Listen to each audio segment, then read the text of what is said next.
Salut, ici Jean-François de Sentier du Bonheur et aujourd'hui je voulais te parler de quelque chose que j'ai découvert dans l'excellent livre de Dave Goulson qui s'appelle Terre silencieuse ou Empêcher l'extinction des insectes. Et à cette occasion, Dave Goulson, qui est un biologiste, qui est un scientifique qui étudie les insectes, eh bien nous dit, c'est un prof de fac, la végétalisation des zones urbaines présente des avantages évidents pour les insectes, les fleurs sauvages, les nombreux animaux qui se nourrissent d'insectes. Mais les bénéfices que les humains en retireraient sont peut-être moins bien compris. Il y a plus de 100 ans, Octavia Hill, l'un des membres fondateurs du National Trust au Royaume-Uni, disait « Écoute bien, le spectacle du ciel et des plantes qui poussent est un besoin fondamental commun à tous les hommes. » Et dans son livre Biophilie, 1984, José Corti 2012, pour l'édition française, le célèbre biologiste américain E.O. Wilson affirmait que les humains ont l'instinct inné de se connecter émotionnellement avec la nature et que le fait de ne pas pouvoir satisfaire cet instinct risque fort d'affecter notre bien-être.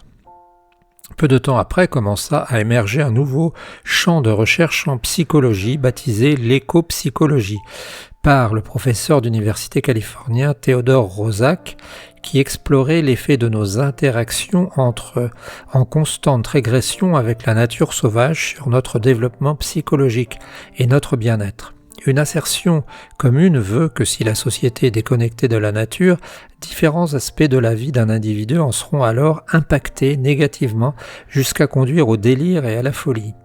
Ultérieurement, l'auteur américain Richard Louv soutient dans son livre Une enfance en liberté, 2005 Le Duc 2021, pour l'édition française, que beaucoup d'enfants élevés dans un environnement urbain gris souffriraient du syndrome de manque de nature, une série de problèmes comportementaux provoqués par le manque d'opportunités de jouer en plein air dans la nature.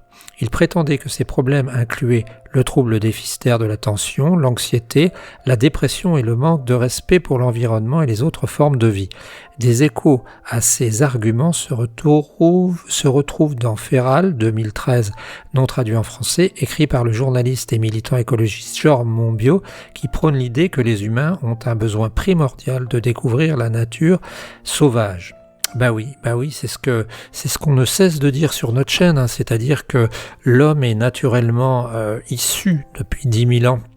Eh bien, ce n'est plus un chasseur-cueilleur, c'est un éleveur, c'est un cultivateur. Avant, il était chasseur-cueilleur et il a quand même cet instinct, nous avons cet instinct en nous d'avoir la nature autour de nous et d'en profiter.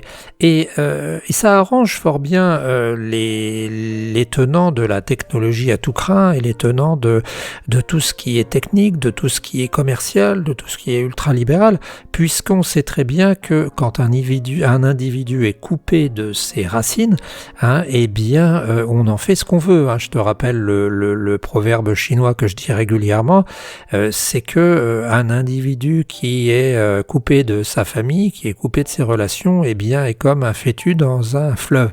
Eh bien c'est ça qui se passe, c'est-à-dire qu'à partir du moment où les individus sont mal dans leur peau, à partir du moment où les individus recherchent un équilibre qu'ils n'ont pas, eh bien ils se lancent dans la consommation, ils se lancent dans la recherche de plaisir rapide. On a fait quelque chose sur la dopamine et sur d'autres drogues, et en fait, eh bien, on comprend assez bien comment ça fonctionne.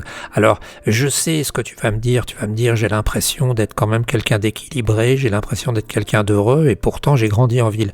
Il y a ville et ville, mon gars, il y a ville et ville, il y a ville petite ville de province tranquille où tout le monde fonctionne correctement, et puis il y a ville horrible où il n'y a rien d'organisé, où tout est pété, où tout est gris, où tout est pollué.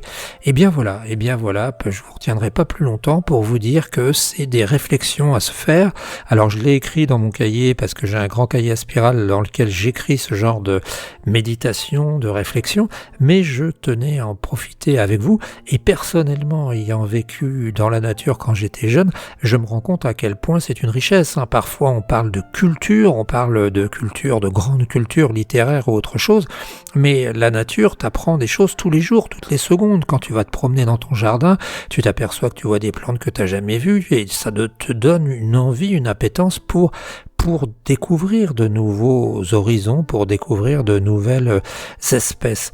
Et voilà ce que je voulais dire. Alors toi, si tu as des expériences, eh bien dis-nous-les. Je pense aussi à Pagnol, par exemple, dans La gloire de mon père, bien qu'étant un vegan personnellement et un végétarien, on a l'exemple même là d'un univers qui se découvre et qui nous donne l'impression de retourner dans notre jardin primaire, dans notre jardin paradisiaque, hein, quelque chose qu'on aurait perdu et dont on n'est pas complètement conscient. Voilà, c'était Jean-François. N'oublie pas de t'abonner, n'oublie pas de liker, n'oublie pas de commenter. On se retrouve dans les 550 vidéos qui font partie de cette chaîne. Ciao l'ami.